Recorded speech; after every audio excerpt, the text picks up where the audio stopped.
বাগদি ধরে 5 মিনিট দিয়ে ঘুষলে দিয়ে উগলাডাঙ্গা পর্যন্ত বাঘ পেয়েছে।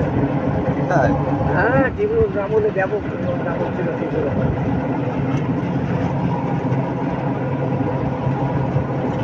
সাতগাছি ভোট কেন্দ্রের প্রিজাইডিং অফিসার ছিলেন বুঝছেন, জায়গায় ডাইরেক্ট প্রিজাইডিং অফিসার হয়ে নৌকার ভোট কাটিয়েছে ডাইরেক্ট। চাকরি বেশি তাই না? চাকরি বেশি যাওয়ার আগে কলম বনিয়ে যাবে। শেষ একেবারে শেষ সময় সর্বোচ্চ হয়তো বছরখানে থাকতে পারে কিনা সম্ভব। যাওয়ার আগে কলম বনিয়ে যাবে। লোকটাই কালো মতন লম্বা করেন না একটু। হ্যাঁ হ্যাঁ হ্যাঁ, ও আমাদের গ্রামে বাড়ি, আমরা স্কুল নিজেরাই প্রতিষ্ঠিত করেছি, ওরে নিজেরাই মাস্টারে চাকরি দিলাম। ওরা এমনি ছদ্মবেশী মানুষ জানেছে, ওরা আমি বুঝতে শিখতে দেখেছি ওরা লাঙ্গল করতো।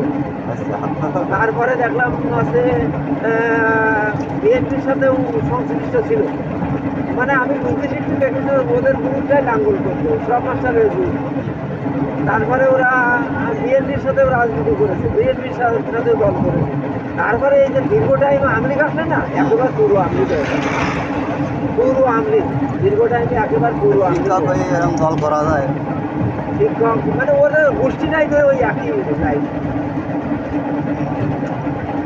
রাজনীতি সবাই করতে পারে, শিক্ষক ভোট এরকমভাবে করা উচিত হয়নি। ও ভোট দিতে পারছি আমি আমলিগ করি, ঠিক আছে ভোট দিতে পারি। আমি একটা ভোট দিই, কিন্তু সক্রিয়ভাবেই একেবারে সক্রিয়ভাবেই করেছি, তার সক্রিয়ভাবে। আমাদের ওই স্কুলটায় সে একটা মুসলমান অধ্যাসিত এলাকা, তা আমরা একেবারে কম টাকা না, আমরা স্কুল প্রতিষ্ঠা কিন্তু আমরাই করেছি নিজেদের সম্পত্তি অনেক কিছু চাকরি টিকা করে, কিন্তু মাস্টারি চাকরিটাও আমরা এনে দিলাম। পাশে ওই বাগডাঙ্গা কলেজেও আর একটা প্রোগ্রাম হইলো, এই কলেজের একটা ওইখানে একটা চাকরি দেওয়ার জন্য আমাকে তারা যোগাযোগ করছিল। আমরা বললাম ওই কলেজ যাওয়ার দরকার নেই, আমরা একটা নিজেরাই একটা প্রতিষ্ঠান করি, ওরা দায়িত্ব এনেই আমরা মাস্টার হেডমাস্টারের দায়িত্ব শিক্ষিত শিক্ষিত বলে, এবং একটু ছেলেটাও আমাদের গ্রামের এবং স্মার্টও আছে, একটু কথাবার্তাও বলতে পারে, সেই হিসেবে আমরা ওদের হেডমাস্টারের দায়িত্বটা ওর কাছে। কিন্তু যতগুলো নিয়োগ দিয়েছে তার বলা যাবে না ভাই, খালি যে দেখতে হয়েছে আপনি নাম পরিচয় শুনবেন, শিক্ষকগুলো সব হিন্দু শিক্ষক, সব উল্লু, সব উল্লু।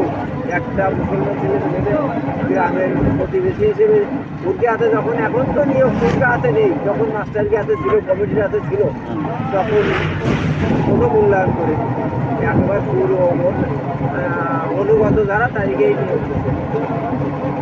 যারা ওর কাছে অনুগত থাকবে না, ওটা ওর চোখে চোখ রাঙায় কথা বলবে, এরকম ছেলে পেলে কখনো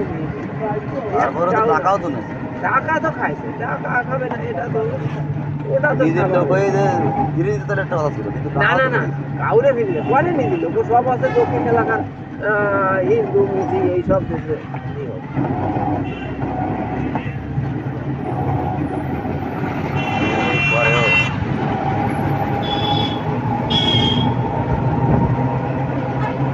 এখন তো মাস্টারকে হাতে নেই, কমিটির হাতে নেই, এখন আর গান গাবেন, এখন আর নিয়ে এখনো দেখা যায় এই 30 সালের মধ্যে ও যাবে, 3টে মাস্টার 30 সালের মধ্যে 3টে মাস্টার যাবে। অনামিকাকে ওর নিয়োগে অনামিকাও বোধ হয় না, ওর সে ওর একটু বেশি চাকরি না, ওর নিয়োগ কি হয়? অনামিকার নিয়োগ সহকারী শিক্ষক, হ্যাঁ সহকারী শিক্ষক, কিন্তু হ্যাঁ ওর নিয়োগটাও ওর নিজে